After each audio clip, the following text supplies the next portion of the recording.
سلام دوست من، خوش اومده به این مراقبه. میخوایم با هم دیگه متنهایی رو از کتاب تکه هایی از یک کل منسجم اثر پونه مقیمی بخونیم و هدف ما شروع تغییرات و دوست داشتن خودمون هست. برای این کار نیاز به یک آینه داریم که در حین مراقبه ما به خودمون در آینه نگاه میکنیم و از طریق نگاه به چشمهامون با کودک درونمون ارتباط میگیریم. خیلی مهم هست که آینه همراه داشته باشین و تصویری از کودکی خودتون رو داشته باشید توی ذهنتون که بتونید تصویرسازی های بهتری داشته باشین. ممنونم از همراهیتون. میریم که با هم شروع بکنیم.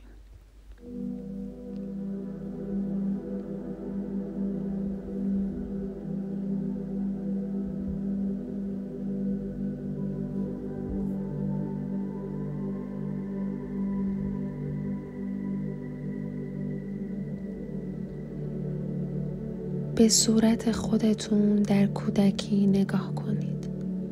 به چشمها و فرم موها، به جزئیاتی که مال شماست و انگار توجهی به اونها نداشتید.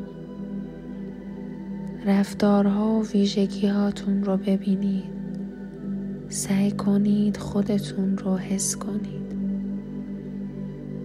در تمام این سالها، در تمام فراز و نشیب‌های زندگی، در تمام تصمیم‌های درست و نادرست زندگیتون به چشم‌های خودتون نگاه کنید و اجازه بدید عشق جاری بشه.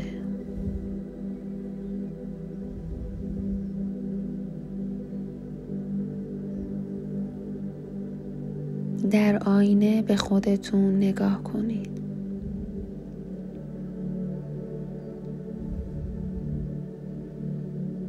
و تکرار بکنید. شاید باید تمام این سالها را تجربه می کردم تا جایی در مسیر زندگی با تو برخورد کنم. روزی که پیدایت کردم درست شبیه همان زمانی بود که گمت کرده بودم، ترسیده و زخمی. مدتها بود که تصویرت از ذهنم پاک شده بود، اما چشمانت را شناختم، همان چشمان زیبای آشنا. دوباره با چشمهایی برخورد کردم که امن‌ترین و البته غمگین‌ترین نگاه جهان را داشت.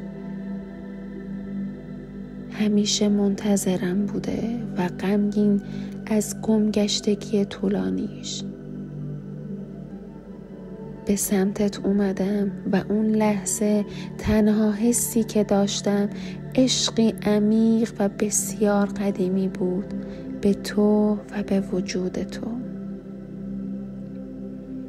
همان لحظه تمام زندگیم را مرور کردم و تو را دیدم که در هر خاطره‌ای حضور داشته ای، اما انگار نمیخواستم حضورت را ببینم. تو را دیدم که چگونه با صبر و امیدواری تا اینجا را ادامه داده ای. دوام می آوردی. درست همان زمانهایی که فکر می کردم هیچ ادامه‌ای وجود نخواهد داشت. شاهد بودم که چگونه با اینکه نادیده می گرفتمت تلاش می کردم دیده شوی و به من بگویی درد هم عبور می کند. من کنارت هستم. اما من سالها صدایت را نشنیدم و سالها با انکار حضور تو وارد رابطه ها شدم و فقط تو میدانی که حتی در رابطه ها چقدر تنها بودم. همیشه میدانستم جای خالی در قلبم وجود دارد و انگار آدم ها و رابطه ها نمیتوانند آنها را پر کنند. و لحظه‌ای که پیدایت کردم جای خالی پر شد چطور ممکن است که تو همیشه حضور داشته ای و من گمت کرده بودم؟ چه گمگشتگی احمقانه ای. برای تمام این سالها از تو ممنونم. برای تمام لحظاتی که دوام آوردی و در گوش من زمزمه می کردی که این نیز می گذرد. تو قطعاً دوست داشتنی ترین بخش زندگیم هستی. با پیدا کردنت می توانم تغییر را شروع کنم. می توانم بخش‌هایی از رفتارهایم را تغییر دهم و می توانم عشق ورزیدن را دوباره بیاموزم. اما این بار این تغییرات لحن سرزنش نخواهد داشت. صبورتر خواهم شد و راحت‌تر با نقص‌ها کنار خواهم آمد.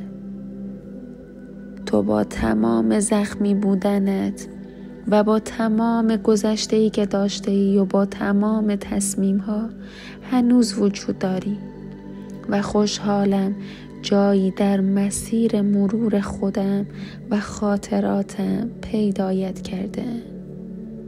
تو تا همیشه زیباترین همراه زندگیم خواهی بود. کنارت خواهم ماند. این بار صبور و امیدوار. این بار با هم عبور خواهیم کرد. از دردها و بحرانها با هم عبور خواهیم کرد.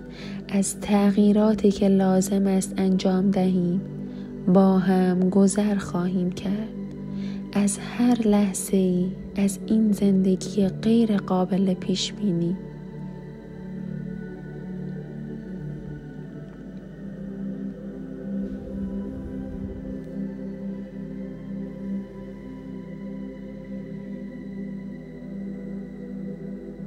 مراقبه ما به پایان رسید.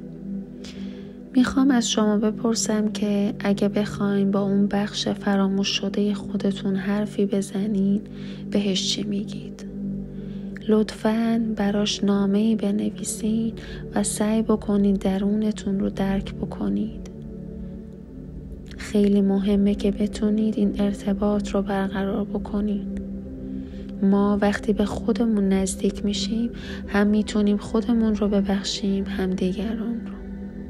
وقتی به خودمون با تمام ویژگی هایی که داریم عشق بورزیم میتونیم بدون ترس از سرزنش از جانب خودمون برای تغییر بعضی از رفتارها به خودمون کمک کنیم. ممنون که با من همراه بودید. میتونین کتاب تکه هایی از یک کل منسجم رو به طور کامل مطالعه بکنید و از اون بهره مند بشید.